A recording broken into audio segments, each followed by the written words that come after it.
Namo Vishnu Padaya Krishna Pastaya Bhutale Srimate Bhaktivedanta Swamine Tanamane Namaste Saraswati Devi Gauravani Pracharane Nivasesha Sunyavadi Praskatya Desatarn Om Aganatiminandasya Jana Jana Sulakaya Saksu Samedatan Jena Tasmai Sri Gurave Namah Sri Caitanya-caritāmṛta Stapitam Jena Bhutale Sayam Upakadamayam Dadati Sa Padantikam Vancha Kalpa Trubhascha Kripa Sindhu Bhaivacha Prititaram Pavanebhyo Vaishnavebhyo Namo Namah.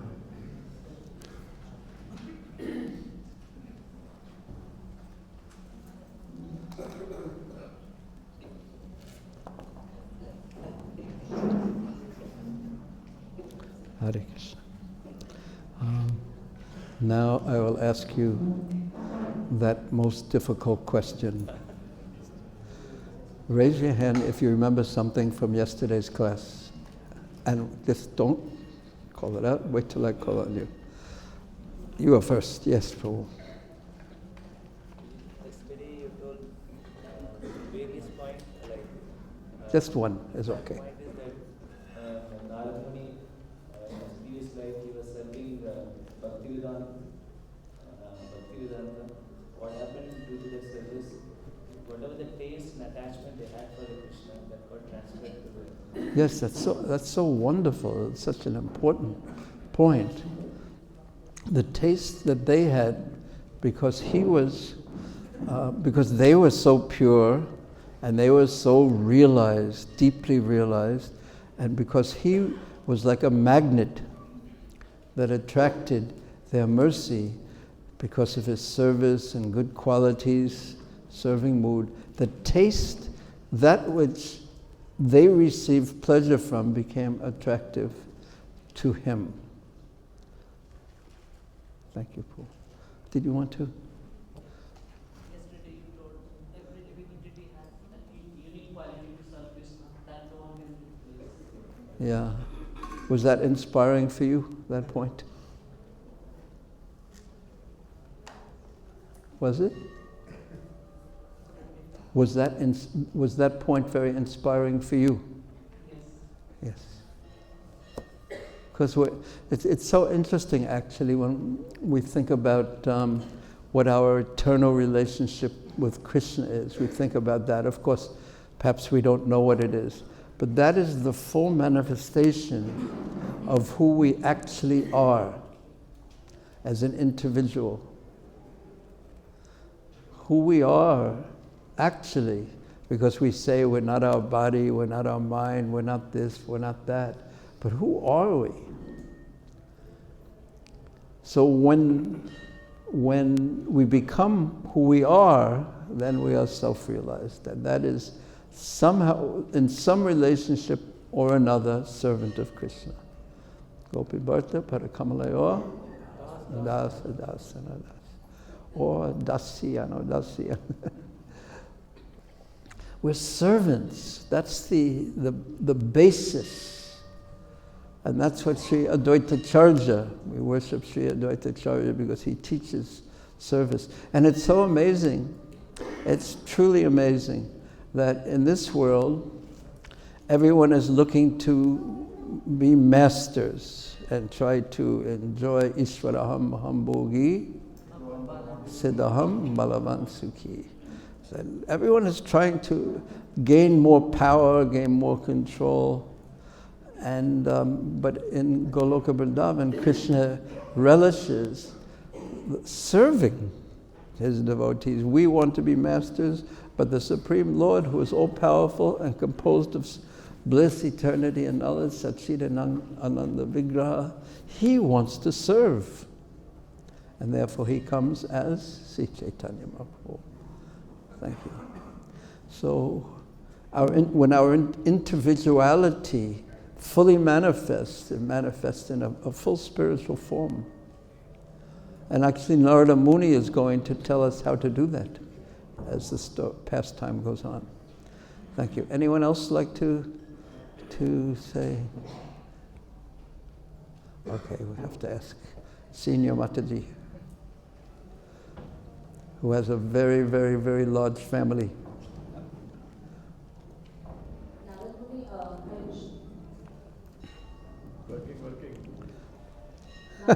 Don't start a family quarrel over this.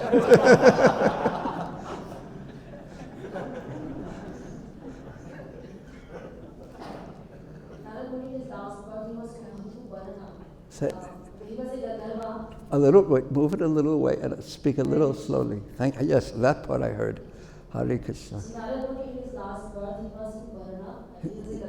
Yes. He had got all the opulence. He was very beautiful and surrounded by the beautiful ladies. So he was proud. So he became proud. He became proud. And why did he become proud? Because he had so much opulence. Not exactly. He became proud because he thought they were his for his enjoyment. Because some of the greatest, the residents of Vrindavan had so much opulence, but they had no pride. Srila Prabhupada had so much opulence. So he started singing songs for the demigods, but actually he wanted to focus on himself. He wanted to enjoy himself. Yes. So then by the Prajapati he was cursed, but that was a good. Yes. So within the curse is often a blessing, and within the blessing is often a curse. Very interesting how it works. So which would you like, the curse or the blessing? No one would want the curse. Yes, it's very interesting. Did you want to speak more, Mataji, or? Okay. You all have such good memories. I probably won't be able to begin the class if we all... So let me just go on with the pastime. Now, who remembers where we left off? Now, this is a very difficult question. The last thing that we spoke about. Yes? Oh, okay. What was the last thing we spoke about, which was the promise of today's class? The last thing that we were talking about was how after being blessed by Bhaktivedanta, Narada continued to do whatever he was doing, but there was an internal switch that happened and internally he had changed. Yes, but then there was something after that happened. Yes. I can give you a hint if you don't. Yeah. Want to give the instructions? Yes. How many months are there in Chatamasya? Very good. Very good. So the first month passed, the second month passed, and then the third month passed, and then the fourth month passed, and Chatamasya was over. And it was time for them to leave. But before they left, as Prabhu said, they gave him some final instructions. And today we shall reveal to you what those final instructions are. Now, Srila Prabhupada, the actual verse says, as they were leaving, means just as they were leaving, those Bhaktivedantas who are very kind to the, does anyone remember? To the poor-hearted souls, Dina Vatsala. They are very naturally, they're kind. And poor-hearted, why are they kind to the poor-hearted is because it's just like they have something, and that something is like a positive. And just like a magnet is attracted to what? The negative pole. So when one feels himself poor-hearted, naturally he attracts the mercy. In other words, humility attracts the mercy of great souls. And humility doesn't mean at all thinking how bad you are all day long. That's not humility, that's just thinking about yourself. There's nothing humble about thinking about yourself all day long. So they decided to instruct Narada Muni, this is the 30th verse, in the most confidential subject, which is instructed by the personality of Godhead himself. Now in in Srila Prabhupada's purport, he hints but doesn't name what Srila Jiva Goswami directly names what that instruction was, and it was the Chatusloki Bhagavatam, which is in the 2nd canto. What chapter? 9. Thank you. 9th chapter, where Lord Brahma had performed austerities and Krishna decided to bless him. Now, Prabhu, now it's time for those verses. The verses one, yeah. Yes, here's the first one in our booming and scholarly voice. Aham eva sam eva gre. Everyone, please. Aham eva sam eva gre. Nanyat yat sada sat param. Nanyat yat sada sat param. Paschat aham yat etacha. Paschat aham yat etacha. Yo vasishyeta sosmyaham. Yo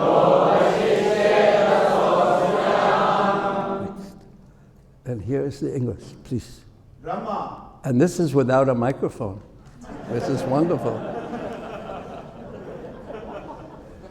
Brahma, it is I, the personality of Godhead, who was existing before the creation, when there was nothing but myself, nor was there the material nature, the cause of this creation.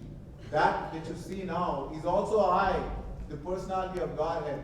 And after annihilation, what remains will also be I, the personality of Godhead. Okay, go to the next.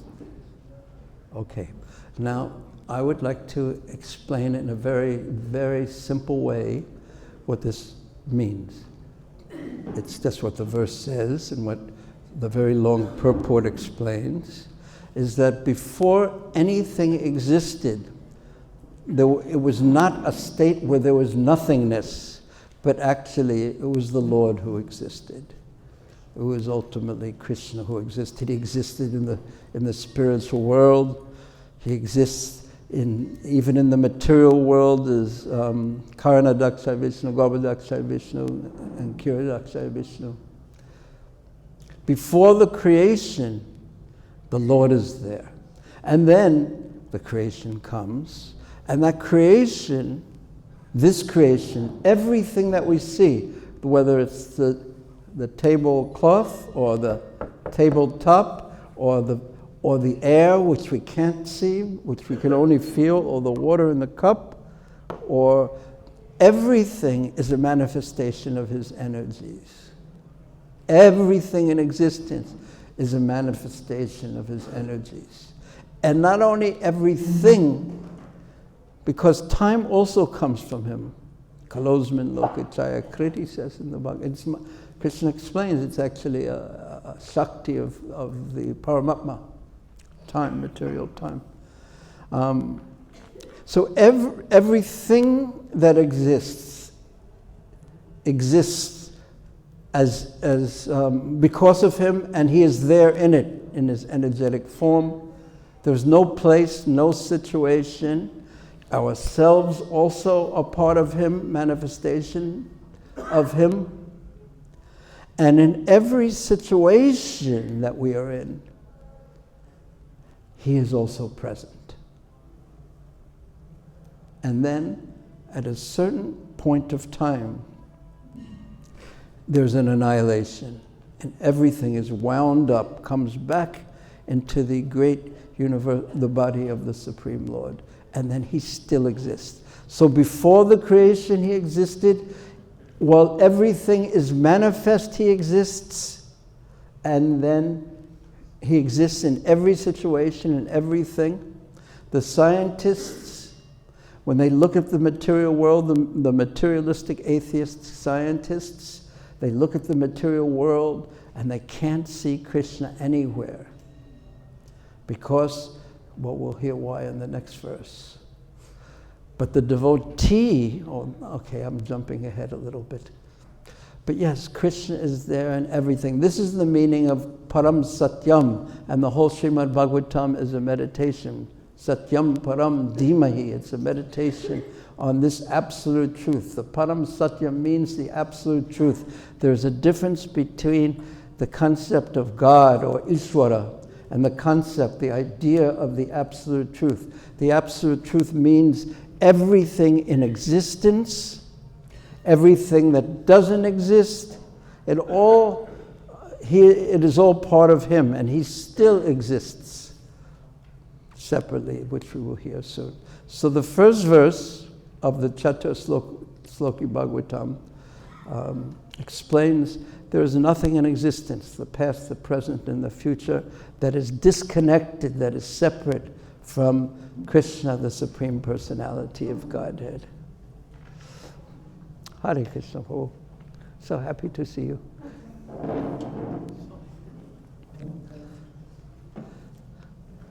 Now if I asked you in a simple way, the meaning of the first verse of the Sloki Bhagavatam. Raise your hand if you know the Sanskrit of this verse, by the way. Okay.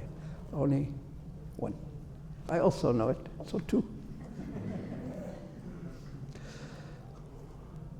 Raise your hand if I asked you to explain it, and I won't, don't worry.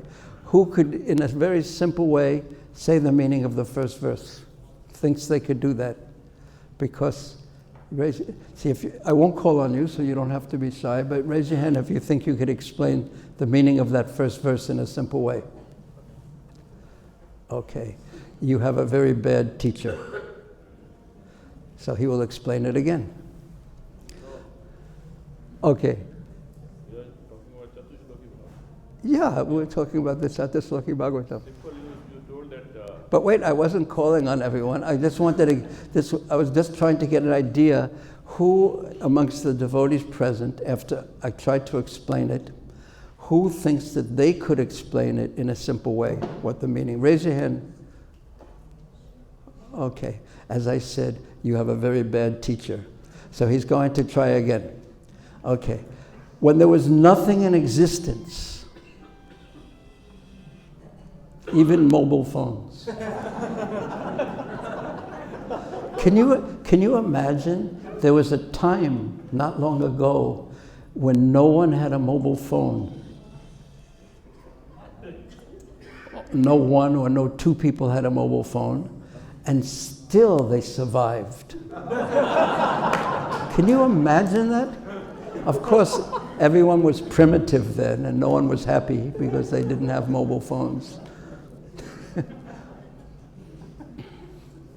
So please, as Prabhu said, please either turn off your mobile phone. You have three alternatives. Put it on silent, or you could put it on cow ringtone. We don't mind cow ringtones. This is a third alternative. Wouldn't that be nice if someone calls you and you hear, ma, ma. So, before anything existed, there was the Supreme Lord. Before the universe or anything in creation existed, there was the Supreme Lord. And after the annihilation, when everything is destroyed, and that time will come, and in the 12th canto of the Bhagavatam, it describes different kinds of annihilations. And one of them is the continuous, gradual annihilation of everything. We don't see it because it's gradual, but everything is slowly being annihilated, destroyed. So after the complete destruction of the universe, which is at the end of Brahma's life, still the Supreme Personality of Godhead exists. And during the creation, he exists, and because he is the absolute truth, everything in existence is connected with him. So much of the Bhagavatam explains this one point, that there is nothing in existence that is separate from the Supreme Personality of Godhead. It is all his energy, everything, and every situation he is present He's present everywhere, in all times, all places. There's no place where he is absent. So 3 phases of time. When before things were created, the present, when everything is existing, and after everything is annihilated, the Supreme Personality of Godhead is present. Okay?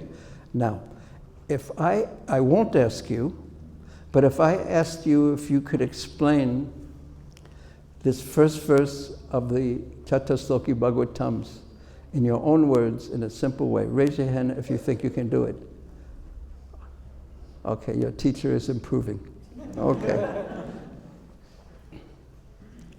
Now we will go on to the second verse. Now this, and the first verse and the second verse is Sambandha Jnana. The third verse is Prayojana, or the necessity or the goal, and the fourth verse is the methodology of achieving the Prayojana or the goal. So second verse, please put the second verse on.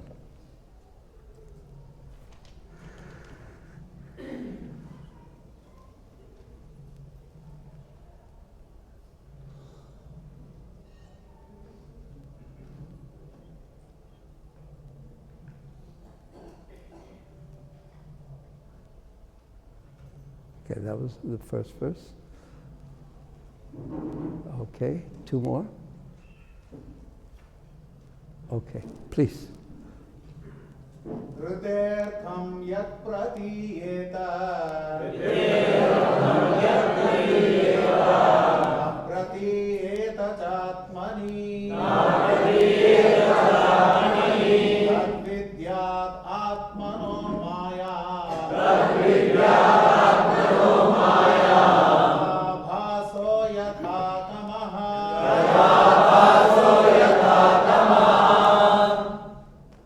O Brahma, whatever appears to be of any value, if it is without relation to me, has no reality. Know it as my illusory energy, that reflection which appears to be in darkness. Now, please go to the, just press the enter button. Oh yeah, but next we'll speak about the third verse, so you might as well put it on. Yes. So this verse means that in the first verse we heard that Krishna is everywhere, in everything, in every situation. And to not see Krishna, to see things separate from Krishna, as if Krishna didn't exist there, that is called Maya. And that is specifically what Maya does. It is like a cloud that covers the eyesight so we can't see the sun. We can't see Krishna present when he is present, because there is no time, there is no place where he is not present. And if you see something, and this again is specifically what Maya does, we see an object, and instead of seeing Krishna, this is Krishna's energy, we see the curtain of Maya comes down, Maya jakani katschanam, the curtain of Maya comes down, and instead of seeing the connection between that and Krishna, we see that it is independent of Krishna, and I am independent of Krishna, and it is meant for my pleasure. The curtain of illusion covers our eyes, so we see things as if they were independent of Krishna. And we see them, therefore, as if they were meant for my pleasure, instead of Niyambandha, Krishna Sambandha Yukta, used for Krishna and Krishna's service. And the example given is just like the reflection of something. This morning I actually saw something like this, because I was chanting and the lights were out, but I had a little red computer light on somewhere on some power strip. And I was looking, that was over here, and I was looking in this direction, and suddenly I saw a little red light. And I couldn't figure out what was on over there. And I turned on the light to see what that little red light was, And do you know what it was? There was a mirror over there. And I was seeing the reflection of the little red light over there in the mirror. It was illusion. There was actually it didn't have any substance. It didn't have any independent existence. It was actually just a reflection of the computer light that was over there on that side. So it didn't have any independent existence. And Maya, or illusion, covers our eyes, covers our intelligence, covers our mind with false ego. So we see things as if they are separate from Krishna and not meant for Krishna's service, but instead they are meant for my service. That is specifically what Maya does. Krishna in the first verse is everything, the positive.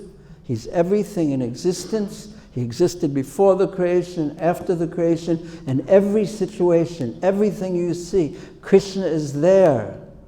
The second verse says, if we see anything at all as if it doesn't have a relationship to Krishna, you should know that to be Maya. Is that clear? Raise your hand if it's clear to you what the second verse. Now everyone is getting brave and they don't want me to have to go through the whole thing again and again and again. Now the third verse, now you've caught on. Okay, the third verse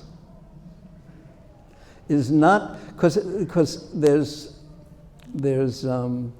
Sambandha Gyan, the knowledge of everything's relationship with Krishna, and then Abhideya Gyan, the process of achieving Krishna, and then the third thing we usually think of as prayojan, or the necessity. But here, the prayojana, or the necessity, or the goal is presented second after Sambandha Gyan. And do you know why? Because unless we desire to achieve a goal, we won't perform the processes required to get to that goal. So now, this is Krishna, the Supreme Teacher, putting forward the prayojana, which is the actual prayojana literally means necessity. And we don't usually think of this as the necessity, but it is the necessity. Okay, please. Yatha mahanti bhutani bhuteshu chaveshvasvano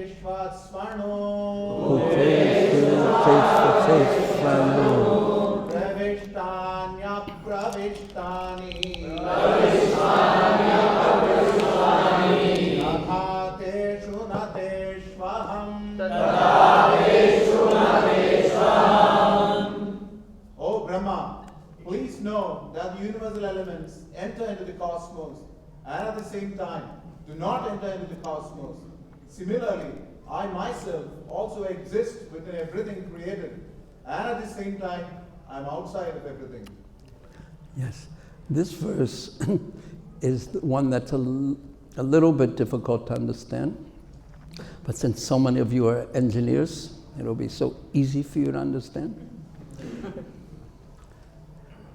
Is that in the Vedic cosmology, all the elements, or everywhere, it's obvious that the elements of creation exist outside of an object.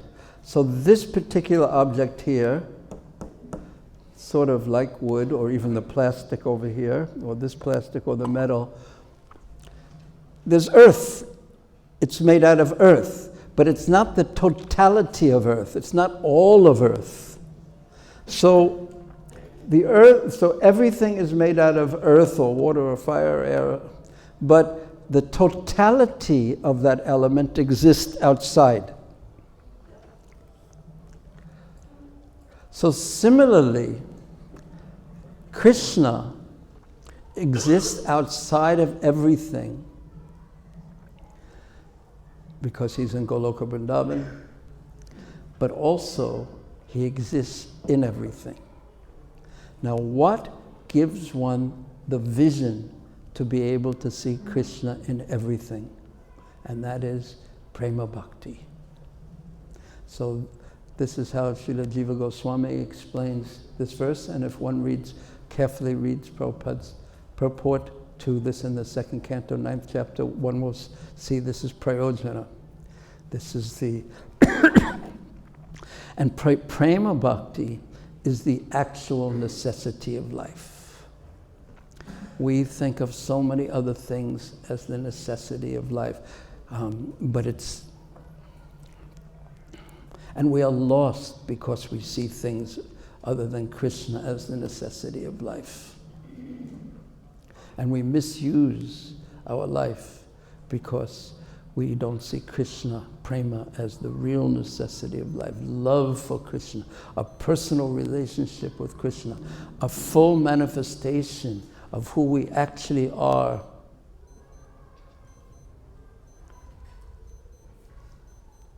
Is that your watch making that wonderful sound? We forgot to say, when we said put your mobile phones, we forgot to say put your watches on silent mode. Or cow ringtone. Cow beep.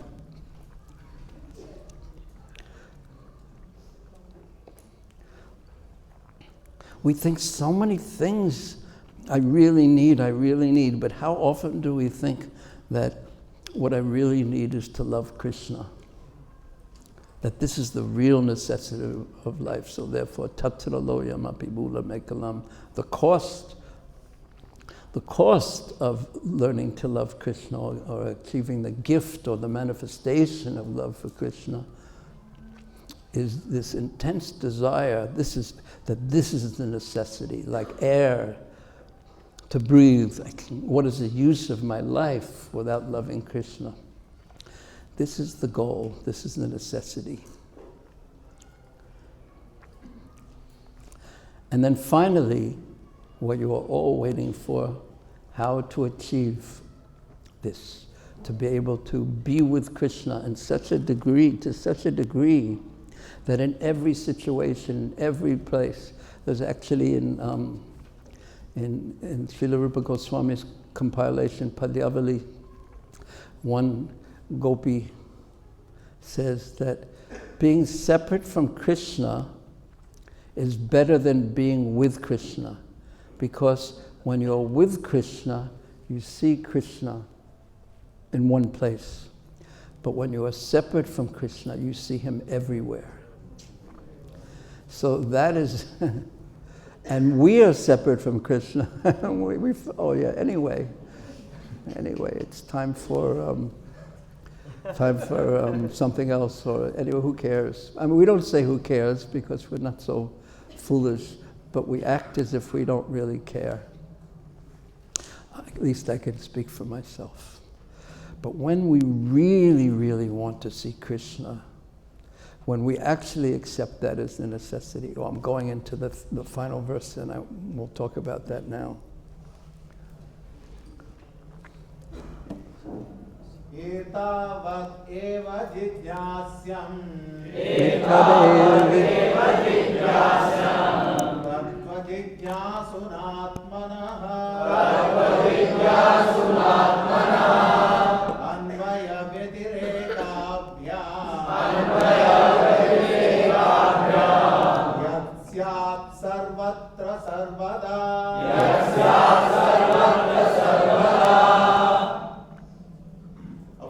Searching after supreme absolute truth, the personality of Godhead, must certainly search for it up to this, in all circumstances, in all space and time, and both directly and indirectly.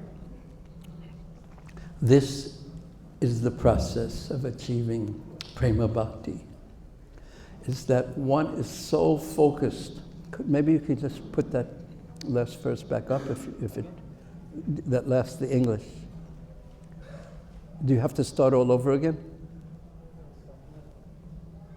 No, you went forward.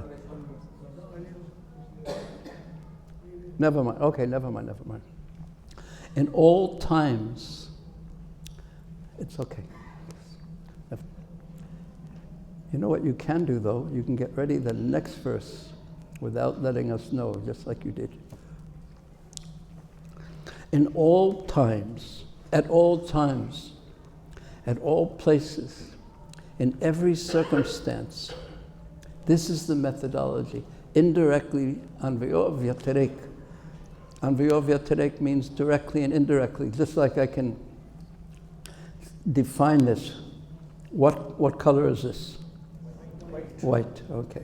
That's direct definition in a direct way. But I could also say, this is not green, this is not purple, this is not yellow, this is not red. That's an indirect definition of what this is. So that's anvayor and vyatirek.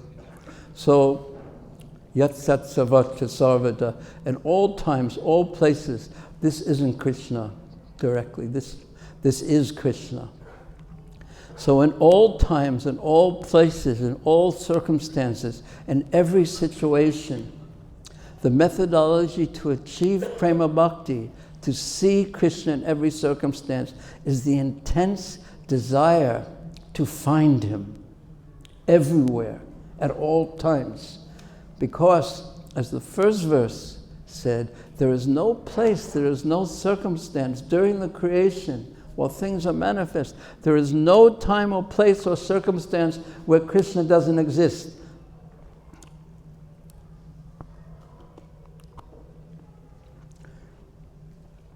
And to have that type of full sincerity that I want to find Krishna here, that is the cost in every circumstances. Not always trying to change the circumstance, to imagining that this circumstance is going to be the circumstance that will reveal Krishna to me. No, Krishna is already there. Now, how to find him there? That type of sincerity is the Abhideya Tattva. To be that focused, to be that sincere, to be that pure, and to be thinking that if I can't find Krishna, then what is the value of my life? Krishna's Kaviraj, or actually Mahaprabhu, said this when he was asked in Caitanya-caritāmṛta, when he's asked, you have love for Krishna? And Mahaprabhu replied, I can't remember the Sanskrit, Naganda. I don't even have the fragrance of love for Krishna. What to speak of the substance, the actual love for Krishna. Otherwise, how can I still be alive and be separate from Krishna?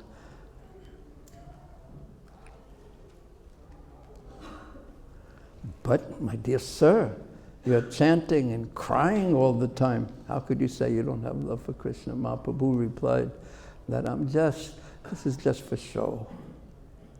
This is just for show. I'm just showing my good fortune. Because, again, if I don't have Krishna, how could I remain alive?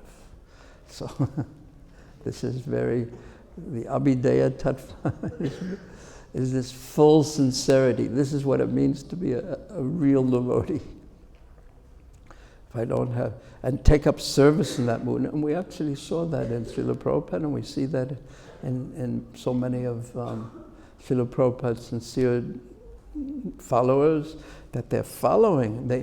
The whole existence is based on serving Krishna. They don't have a divided life. This part is for me and this part is for Krishna. So this is the Abhideya Tattva, how I could serve Krishna, how I could find Krishna's service in every circumstance. And I'm reminded of when the early Russian devotees, when they were put in prison, and they would take their piece of bread and they would make beads out of it, or pieces of string, and chant on string, or chant on their fingers. Or when Haridas Thakur was being beaten, I mean, how? Even if you cut my body into billion pieces, each one of those pieces. I mean, not that we're suggesting that we have to go through extreme circumstances or anything like that, but this is sincerity. Yes, confirmed. This is complete sincerity. And if we're not completely sincere, then Krishna won't, of course, he won't reveal himself fully.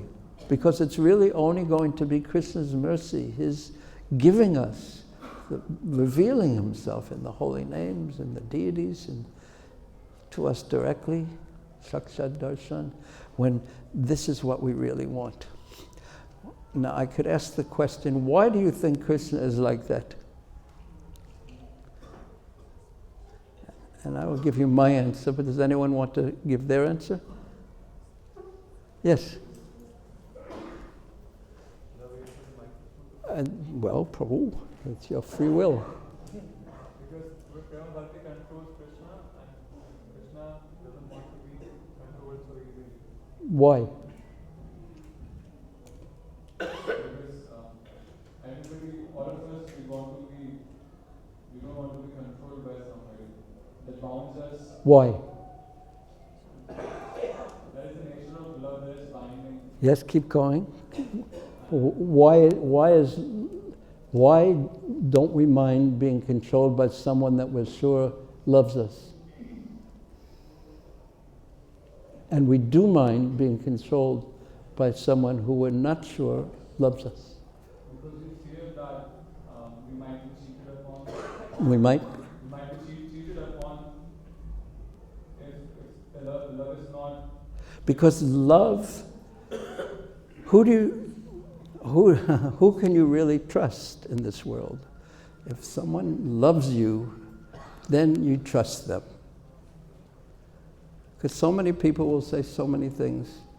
I once read an article in a newspaper about that in the royal family in England, they had a servant, a butler, a person who was waiting on them. And then after that person left the service of the royal family, they wrote a book saying what was really going on there. So this is the nature of a conditioned soul. This was completely improper. They were allowed inside. They were allowed inside into the royal family. And they exploited that for their own purpose. This is really improper. So Krishna is much more clever because his own personal abode of Sri Vrindavan Dham and his intimate relationship, it's so intimate, he can just be himself in Braj. He can just, because when we talk to people, we show people different parts of ourselves, but how many people do we really show, will we really tell everything to? How many people, if you have one or two people in this world that you'll just tell them everything about you, and even the parts that aren't, that maybe they won't like you or something, but you'll tell them everything with no fear, no hesitation, because the only people you would do that to is someone who you are completely convinced has your best interest in mind, who you can completely trust, who loves you. So that is the secret of Braj. And that's why it's so difficult to enter into that spiritual realm, is because Krishna won't let anyone in who is not 100% trustworthy. And that's why we don't get into Vrindavan so easily. And who are the ones who are 100% trustworthy? Whose consciousness is so refined and subtle. Not even that there are no modes of material nature working there. Yes, that's true there. But they love him so much, they do anything for him. And when you're with someone, even if there's anyone like this, who would do anything for you, like it is said about Nanda Maharaj and Yashoda Maya, that they're willing to give up their lives thousands and thousands of times to save Krishna from a drop of unnecessary perspiration, discomfort, because Krishna is everything for them. So not only is it prema bhakti in Braj, but it's in a special mood.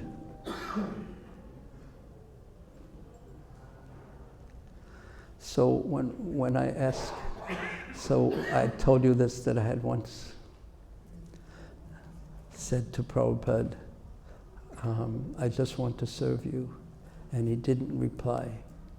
And when I thought about it, the meaning that I came to what in that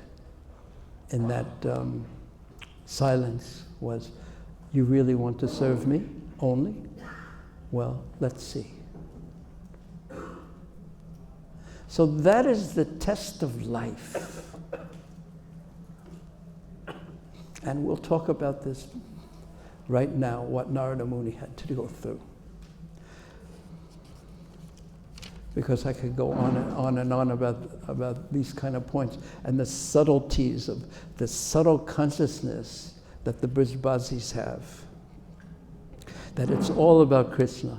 And in the 4th chapter of Adi Leela, it describes the consciousness of, it describes Mahaprabhu's descent.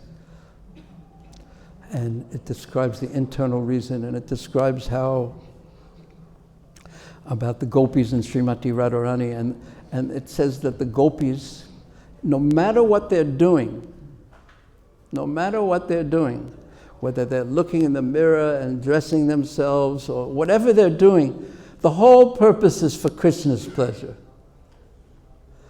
And then in the material world, whatever a conditioned soul is doing, whatever it looks like externally, it's for their own pleasure.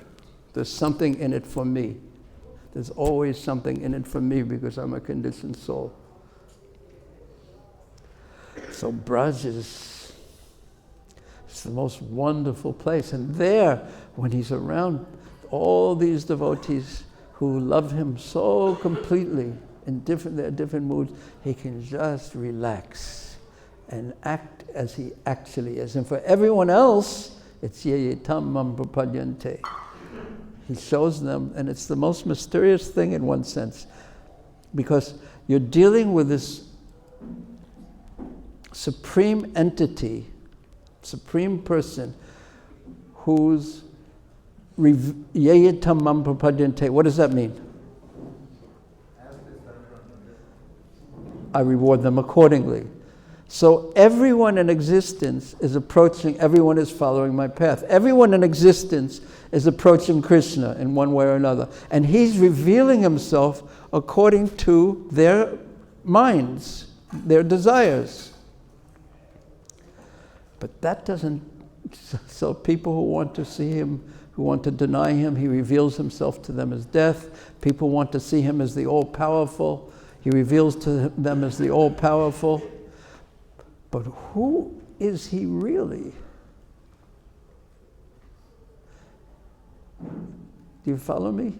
If he's revealing himself to everyone according to how everyone approaches him, every individual approaches him, what is he really like? And he doesn't reveal that so easily. But he reveals it's the same as every individual. Who do you tell?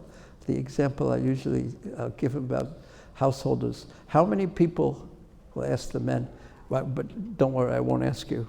How many people know how much money you have in the bank account, in your bank accounts? Not very many. Not very many, if anyone at all.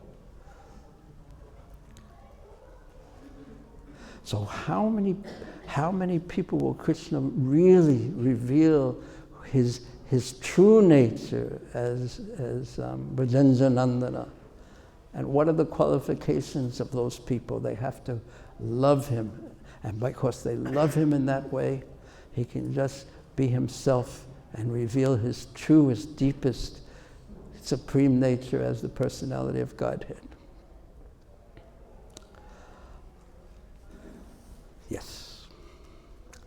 I won't ask if there's any questions about that at this point, but let's move on, or otherwise we will not get to the remainder of this pastime.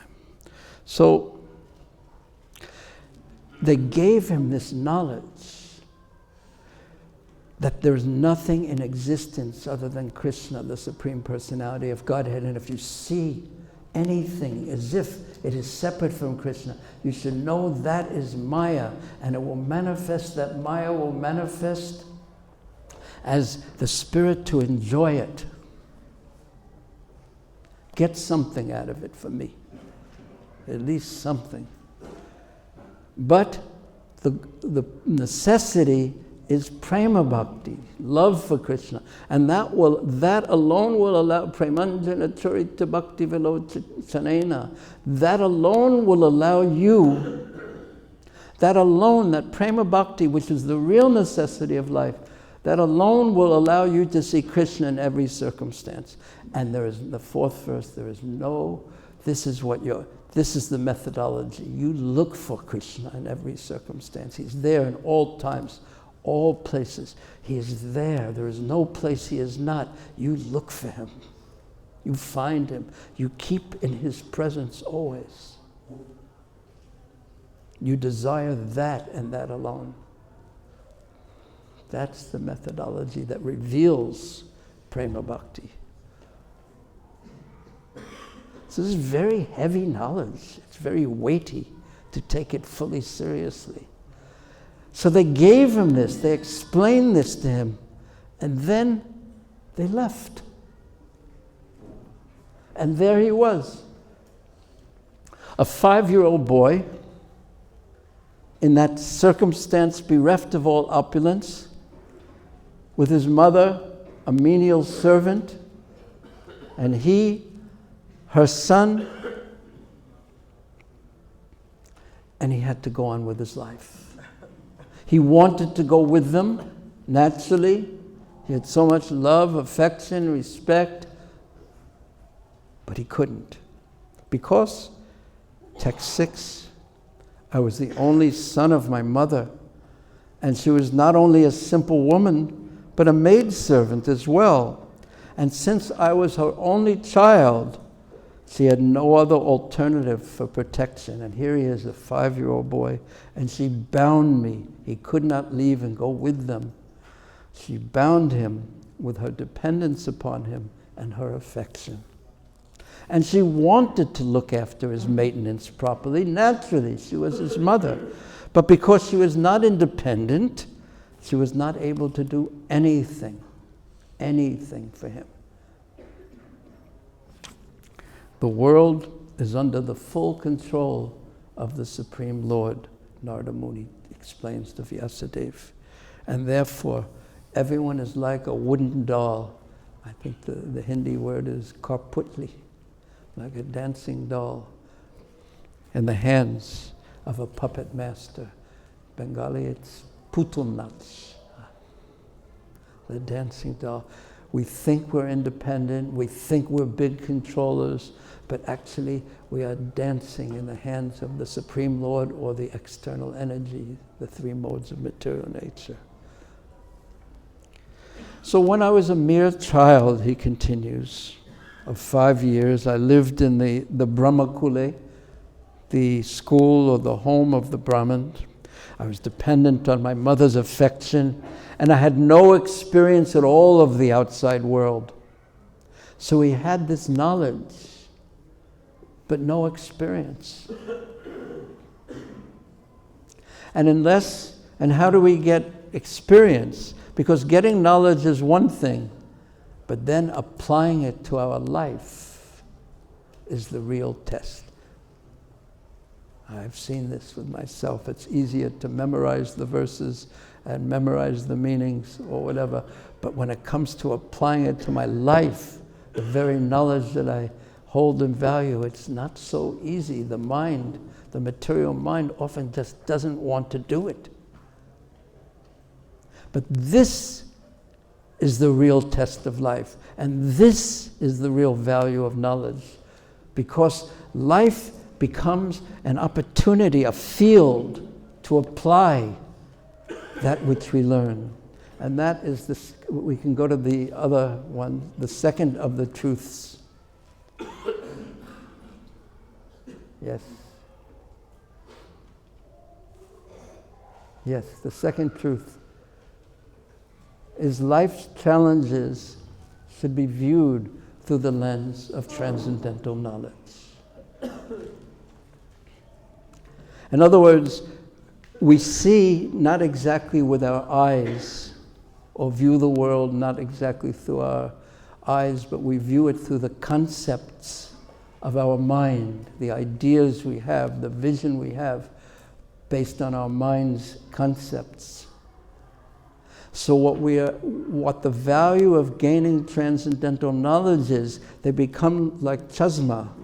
This knowledge should be like glasses that change how we view the world.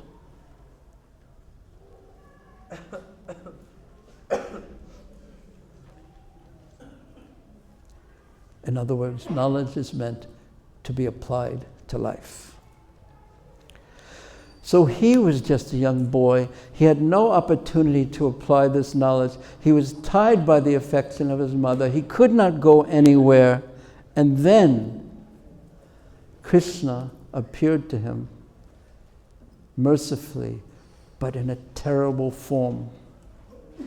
A terrible form that we would not wish upon anyone. Krishna came in the form of a great disaster. Once upon a time, this is text 9, my poor mother, when going out one night to milk a cow, was bitten on the leg by a snake, a serpent, influenced by karma, by time. Kala choditaha. And Prabhupada explains in his purport that is the way of dragging a sincere soul nearer to God. The poor boy was being looked after only by his affectionate mother, and yet the mother was taken from the world by the supreme will in order to put him completely at the mercy of the Lord. So we wouldn't wish this on anyone. So many of the things that happen to people, devotees in their life, sometimes when we sort of become devotees, we join the Hare Krishna movement, and we expect everything in our life to, after that, we expect everyone, all the other devotees, to be perfect, and we expect never any bad thing to happen to anyone else. What to speak of myself? This is the idealistic dream of a spiritual baby. How do we react when that dream, that childish dream, is broken? How do we find Krishna's mercy there? It's there somehow or another in all circumstances. This is knowledge. And the faith that Krishna's mercy is somehow here. How should I react to it so I can find Krishna in it? How should I act so that Krishna's mercy becomes apparent to me? This is the application of transcendental knowledge. And now Narada Muni is being put to the test. The great test, the test of a disaster. Text 10. I took this as the special mercy of the Lord. It's so easy to tell someone else that when they're in difficulty.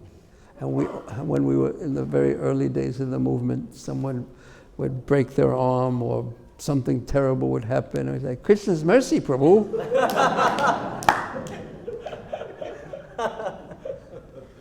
Why? Do people tell you that? But the odd thing is that it's true. But it may not be coming through a realized voice. because I mean, I see so many times when something happens that I really don't want, the last thing I want to do is turn to Krishna, and sometimes I will be even angry. The mind rebels. And this is when we have to really control the mind and turn to Krishna. In times of difficulty, it is the best time to turn to Krishna and the least easy time to turn to Krishna. You know, in the middle of a wonderful kirtan, then the sincerest part of us come out, but there's other parts too. So, if we can see that the difficult time is an opportunity to turn to Krishna, we're seeing Krishna's mercy there. And therefore the verse, Caitanya-caritāmṛta. No, yes, okay. Take advantage of difficulties to deepen your spiritual advancement. Because we all have our fate, we all have our karma, we all have our fate to live. We have to go through life, all of us, and no one has the same fate as another person. We have to go through life. There's no avoiding it. So to go through life and face our fate, you have to be very, very much a hero. That's the only way I can think of it. One has to be a real hero to face one's life and one's fate and to turn to Krishna. But go to the verse part. And we know this very famous verse spoken by whom? Lord Brahma. Tattena kampam susamikṣamāno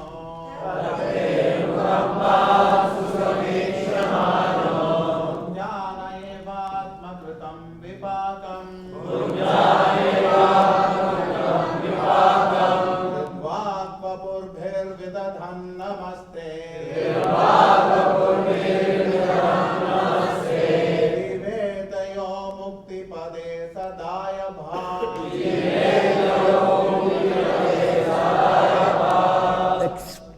Okay, go ahead. My dear Lord, one who Then earnestly waits go for back you after. to bestow your costless mercy upon him, all the while patiently suffering the reactions of his past misdeeds, and offering you respectful obeisances with his heart, words, and body, is surely eligible for liberation, for it has become his rightful claim. So let's go back to the Sanskrit, please. Yeah. No, we have to go through it all. Just cover it because we'll all get confused.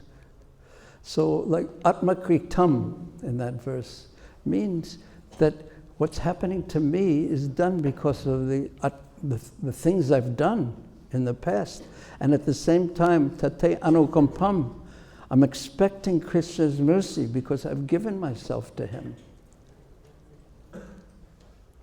And offering prayers to him, bowing down to him with ridvagvavapurva, not only with our body, because the easiest thing to bow down to is with the body, but then a little more difficult is the words, offering, surrendering, giving ourselves to Krishna with our words, and even more difficult is with our minds. Fully, body, words, mind, I am yours, Krishna, you are the doctor. Please allow me to serve you in this difficult circumstance. Easy to preach to others about it. But this is the test of life. And we should see difficulties as an opportunity to take shelter of Krishna on all levels. And see, and therefore there's one purport in the Bhagavad Gita where Prabhupada says a devotee lives in the mercy of Krishna. So if you, like the little boy walking across the crowded Delhi dangerous streets with the traffic going this way and that way, but because he knows His hand is in the hands of his Father. He has no fear. And he feels protected. So similarly, a devotee, because this is what surrender means. It means placing ourselves under the protection of Krishna. Gotrapte varanam tata.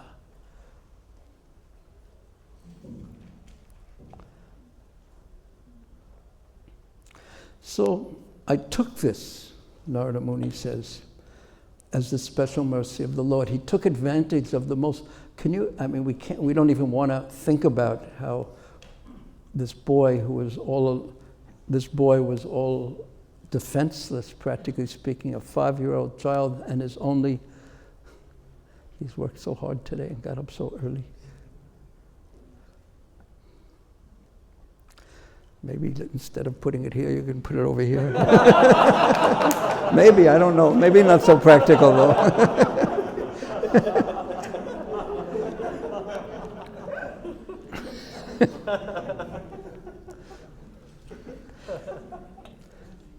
So listen to what the verse says.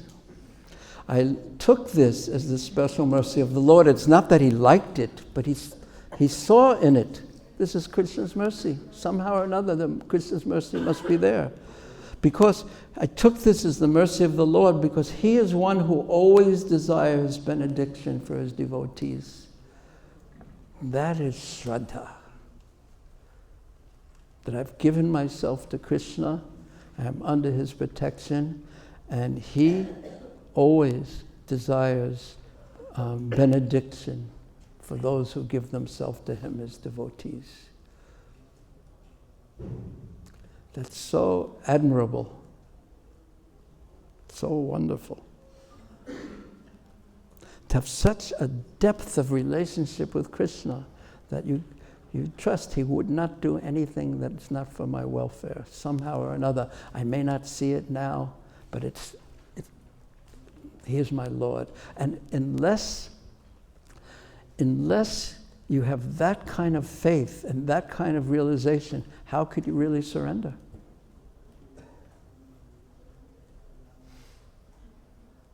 Because we usually think of surrender, when the English word is surrender, it's not the real meaning of sharanagati. Surrender means, yes, okay. Yes, I surrender. Yes, because I have no choice. I have to put my hands up. But sharanagati is a return to our natural position in relationship with Krishna. That I am, like Prahlad, I am your servant. I'm yours. It's my natural position to serve you, and naturally you protect me. Serving you is who I am. I am your servant. Tava britya seva. And therefore, we see even in Braja Leela, Krishna wants to emphasize that he's not a dictator. That if you don't surrender unto me, you can't be happy.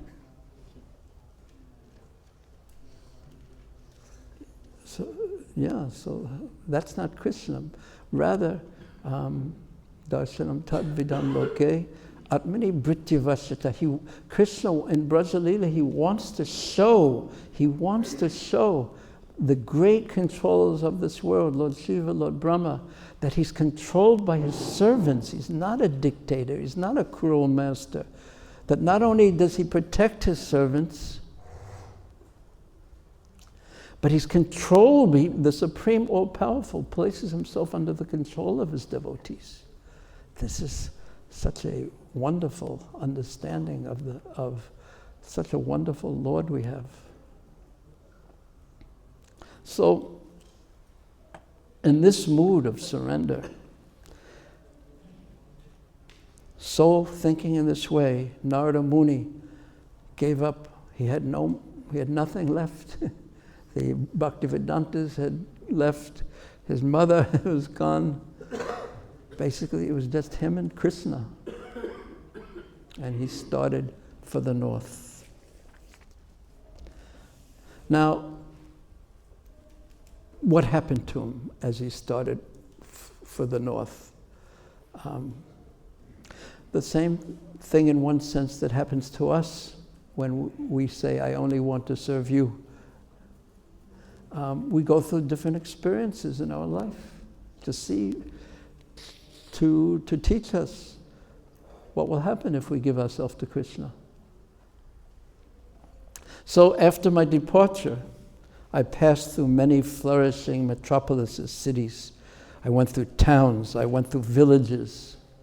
He went through his life.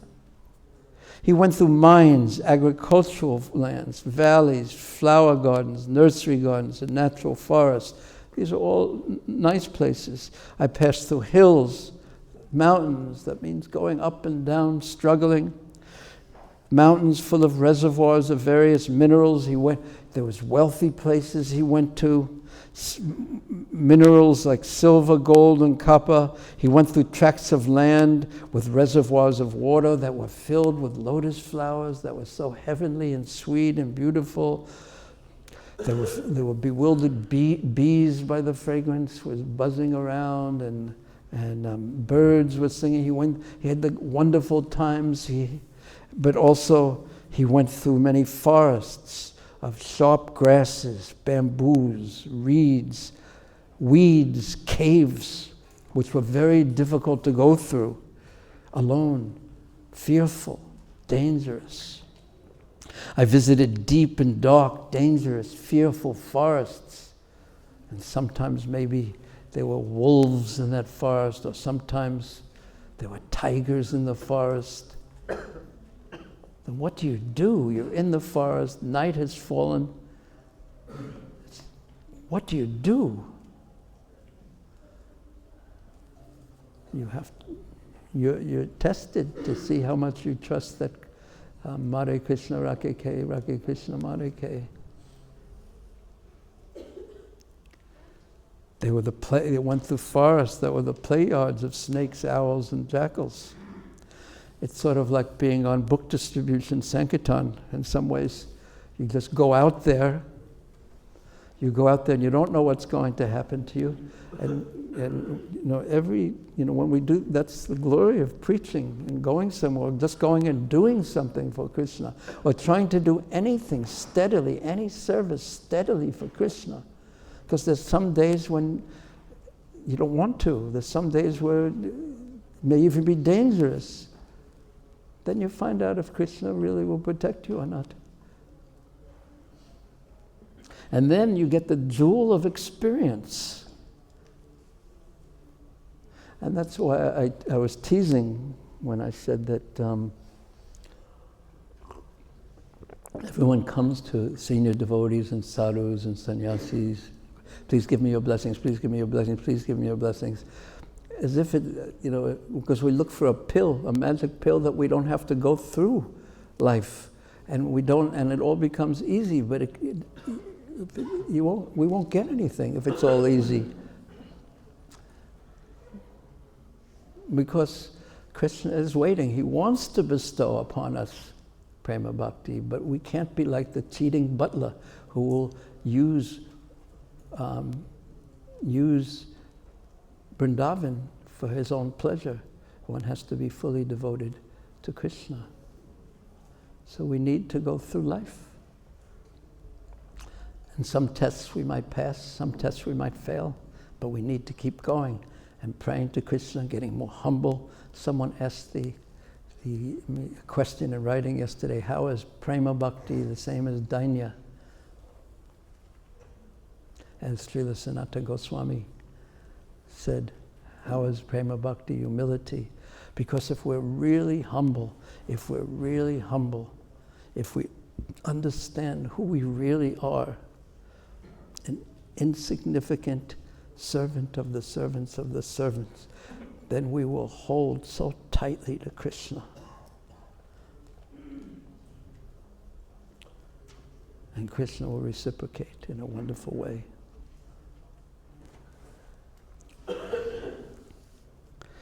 So, he was traveling one day through the good and the bad, and one day he was in a very, very peaceful and wonderful place that was beautiful. He was tired, But he was in a lonely forest, and there was a Aswata banyan tree there, and there was a beautiful lake filled with lotus flowers. So he bathed in that lake, and his tiredness went away. And then, as was his practice, he sat down to meditate. And what he would do in his meditation was quiet his mind, as is natural, sit in his asana, quiet his mind. In meditation, by the power of his intention, by the power of his intelligence, he would bring the form of the Lord into his consciousness, into his heart. And he would meditate upon the beautiful form of the Lord, his pinkish lotus feet, his forearms, his beautiful curling hair, the crown upon his head, his lotus eyes. He would meditate on the Lord's form. But suddenly, even though he did that every day, suddenly something different happened. And the different thing that happened is that Krishna himself appeared in his heart, in his consciousness, in his mind, in his heart. He had Sakshat Darshan. So he had meditated day after day after day after day after day after day, and this one day, Krishna decided to appear to him, fully manifest. And there's a difference between meditating on Krishna by the strength of your mind and Krishna's actual appearance.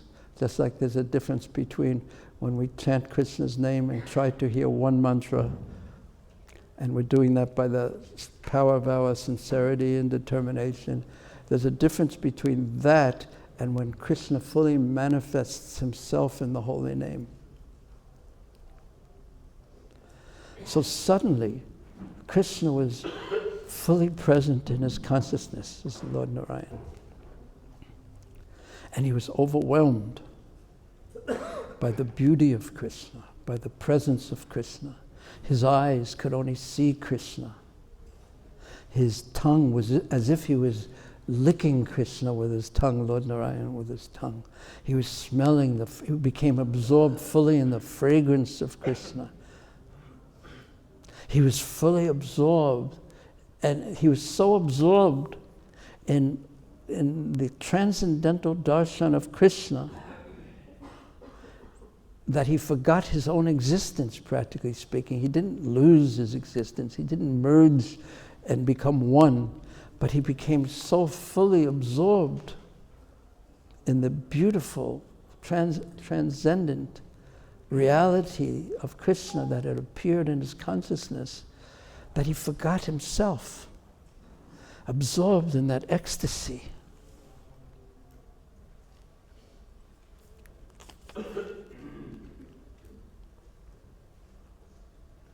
Every part of his body, he describes, became enlivened, absorbed in an ocean of ecstasy. I could not see both myself and the Lord.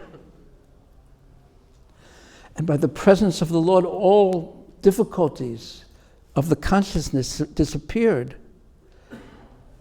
But then, like that, Krishna disappeared from his mind. And Narada Muni, when that happened, he just jumped up. His meditation broke. He jumped up, and he desired again to see the transcendental form of the Lord. So he sat down again, and he tried again and again to concentrate. It's completely natural. He tried again and again to concentrate and bring the Lord back. But the Lord would not come, because he didn't come by the mechanical process. He came by his causeless mercy. And he was very, very aggrieved, sad, upset. And he tried again and again, but the Lord would not appear. And then suddenly, as he describes in his own words, seeing my attempt in that lonely place, the personality of Godhead, who is transcendental to all mundane descriptions. How could we understand by the words that we hear even though the words may be transcendental, but how can we understand the experience that Narada Muni had when we're hearing it through our material ear and it goes into our material mind and we have only material concepts in our mind? So he says that he's transcendental to all mundane descriptions. And Srila Vishwanath Chakravarti Thakur also makes this point in Madhurya Kadambini, saying that when he actually saw the Lord, he said, Lord Krishna, he said, previously I have compared you as Ganasham, to having the complexion of a dark rain cloud. But now I see, with transcendental vision, you directly before me, and what I see has nothing to do with a rain cloud of this world, and that's all I could use to describe you before, because my only experiences were of this world.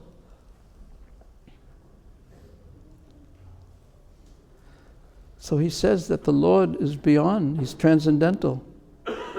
He's beyond the power of the material mind to conceive or experience. But just to remove Narada's grief, the Lord began to speak to him in that lonely place. And he said, I think, verse, Hantasmin Janvani Bhava Namam Drastum Ivarati. Yeah, next one. Please. Antasmin janmani bhava Mam drashtum iharhati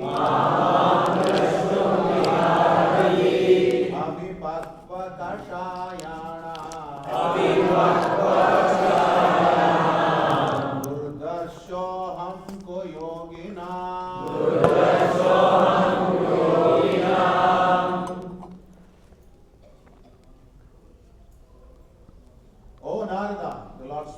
But I want you to read this in a way with feeling that just think that Narada Muni has just seen the Lord and the Lord has disappeared. And then he was so upset that he couldn't no longer see the Lord. The Lord spoke to him, and this is what he said. And Hanta means, oh beloved one, Hanta Asmin. Now read it with a little... Try your best. Oh Narada, the Lord spoke. I regret that during this lifetime, you'll not be able to see me anymore. Just imagine. He said, Namam drastum ivarhati. Arhati means deserve. Namam drastum. You will never again see me again in this life. Why, O Lord? For incomplete in service, and though not completely free from all material things, can hardly see me. Kuyogina, sudarshaham kuyogina. Because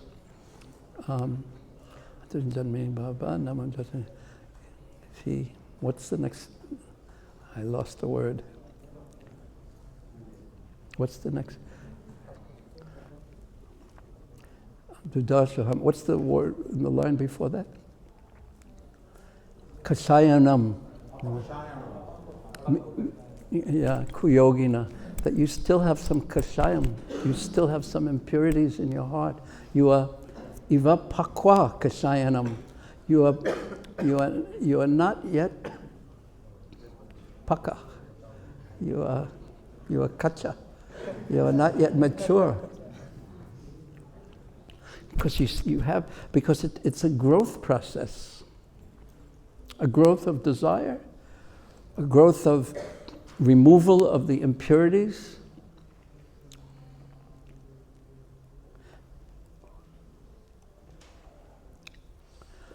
So wonderful. And then he spoke more and said why he has done this. He says, "O virtuous one,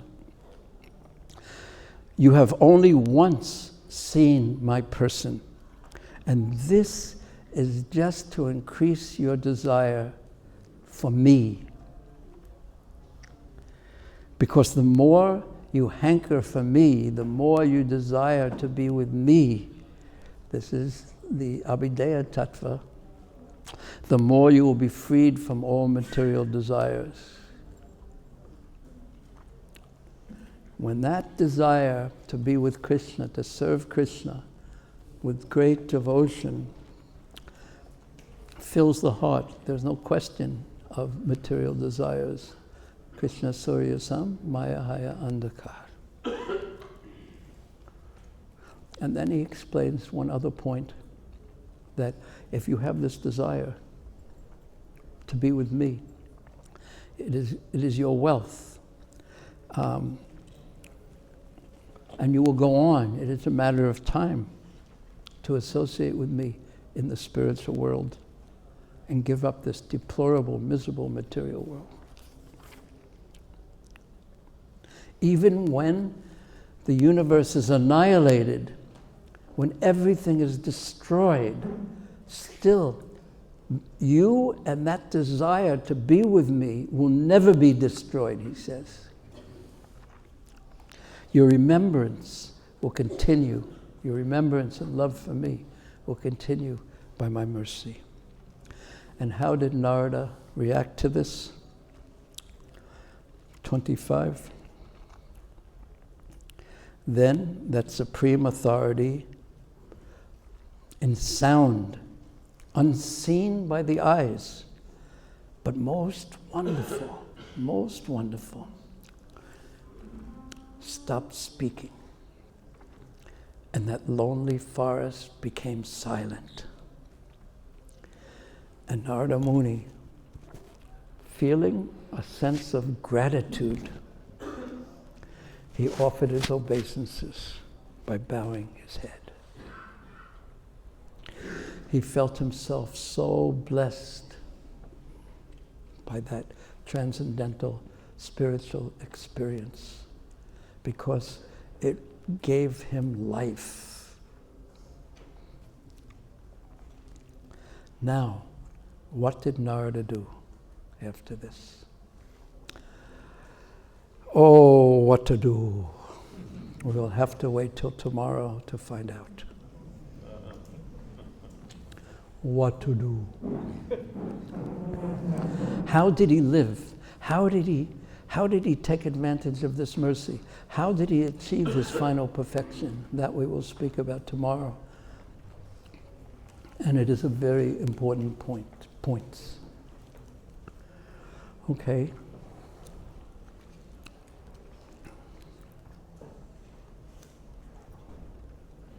Thank you very much.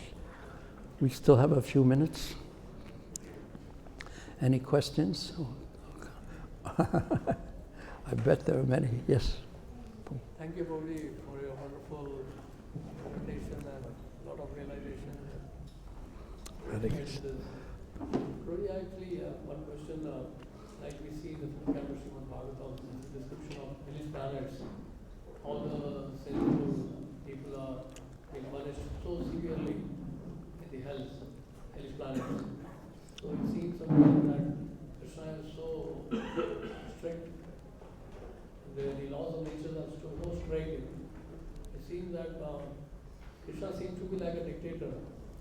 If one does not surrender to him, that one will be punished so severely. And the punishment is so severe that if you have to go through description. So there's no... That's just what Maharaj Parikshit thought. Yeah. And therefore he said in the beginning of the 6th canto, he asked, how could these people be freed? And ultimately, the answer was described in the pastime of Ajamil. And what comes out is such a liberal God not a cruel dictator, but so liberal that even if you call his name one time, calling your son, his mood is, you are my devotee and you're calling me. It is my duty to give you protection. Yeah. One time, in 1968, I heard this, and I wasn't personally present, but I heard the recording. I'm so old, I tend to say I heard the tape, but none of you even know what a tape recorder is. So I say the recording. So Prabhupada was asked, these lectures that Prabhupada gave in Los Angeles in 1968 and Seattle in 1968 were very, very unique, because before this, there was 26 Second Avenue and San Francisco, where Prabhupada acted not so much like the founder Acharya of Iskcon, where, sitting on the Vyasasana and, giving truth and defending the Siddhanta, but he was more like the village guru, where the door was always open and people would come in and ask him questions. And there was less fear attached to him when he was in that mood. And also when he was first preaching in India with the devotees, he was like that also, very, very open all the time.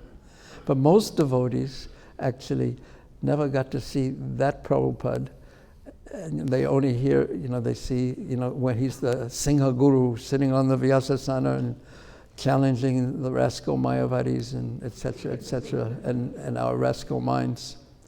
But there was more to Prabhupada than that.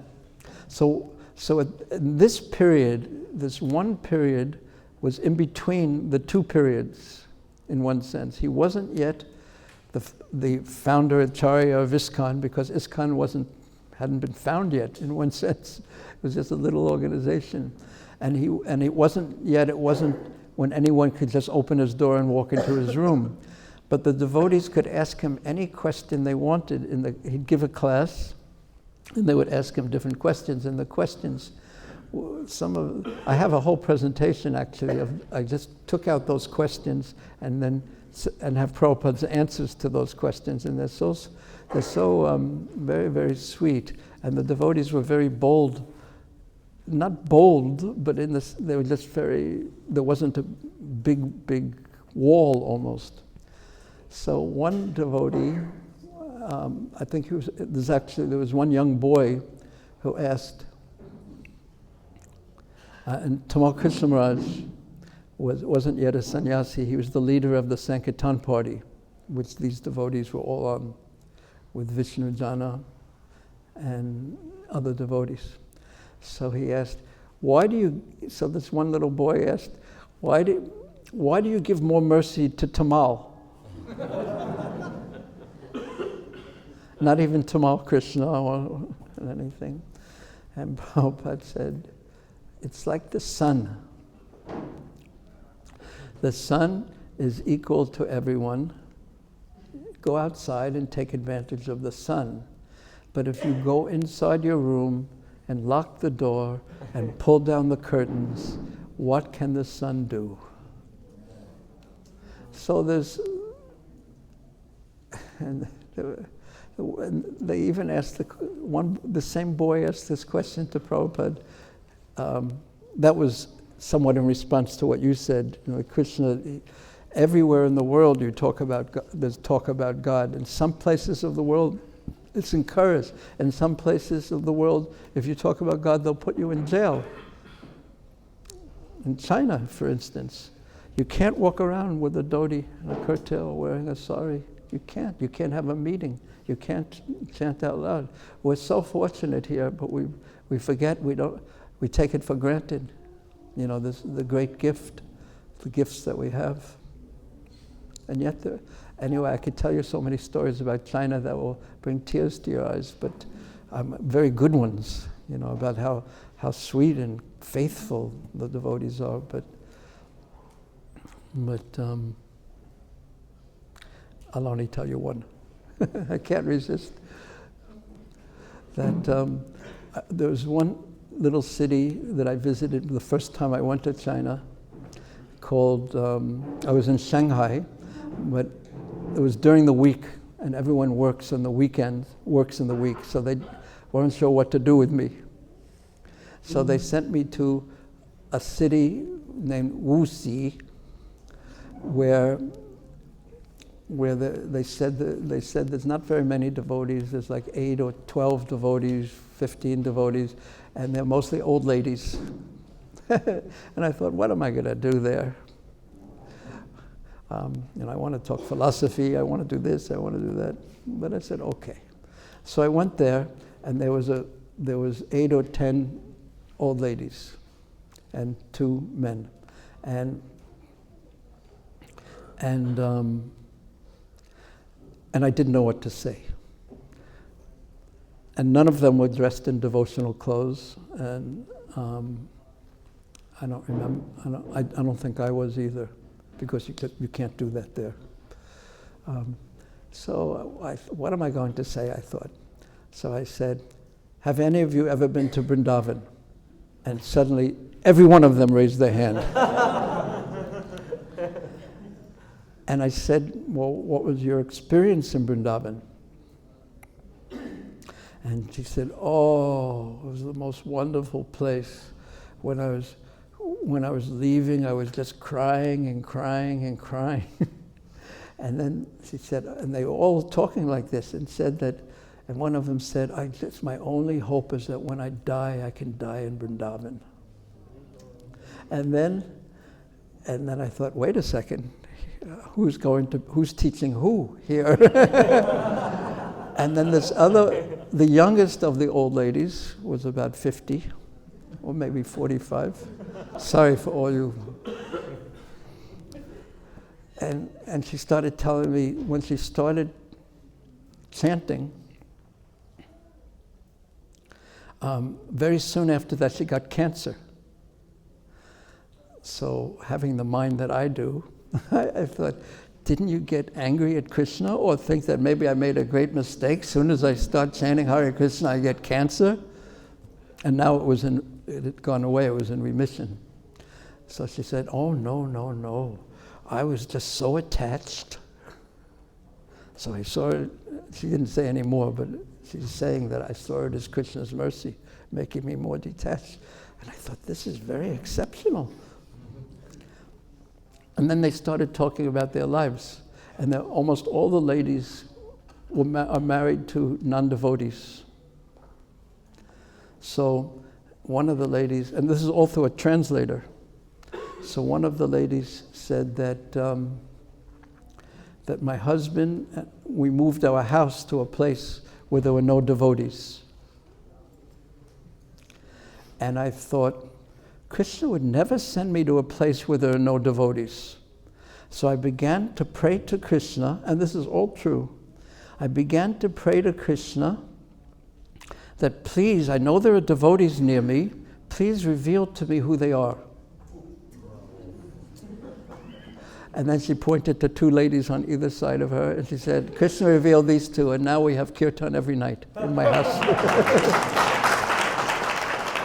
So again, you go there to teach others, and you find out that the others are the ones who are teaching you.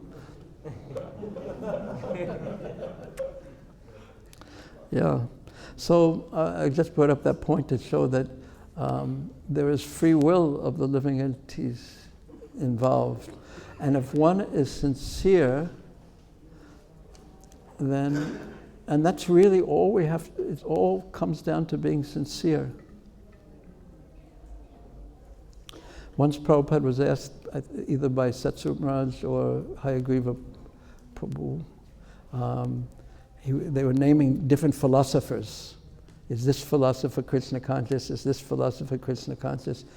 And Prabhupada just said, their sincerity is their Krishna consciousness.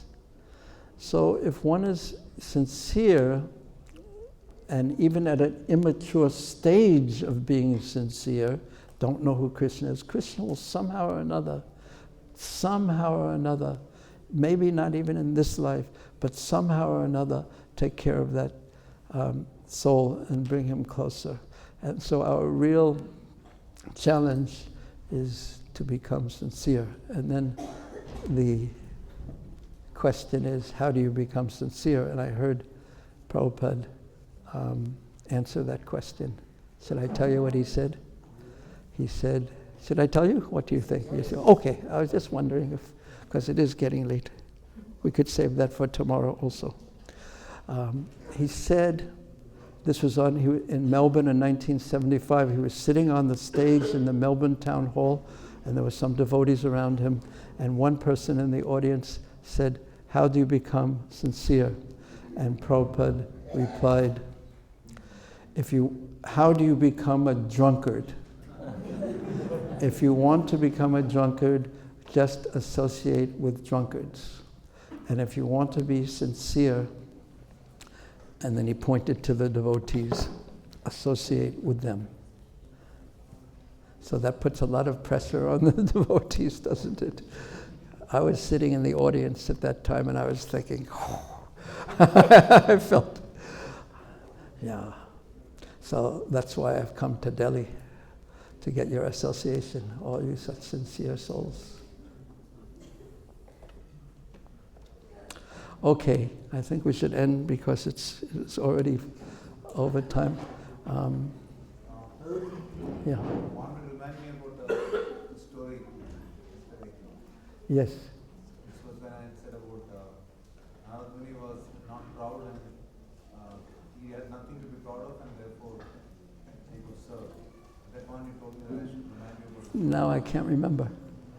Anyway, maybe tomorrow I'll remember. Okay. Srila Prabhupada ki jai. Srila Prabhupada Bhaktivinoda ki jai.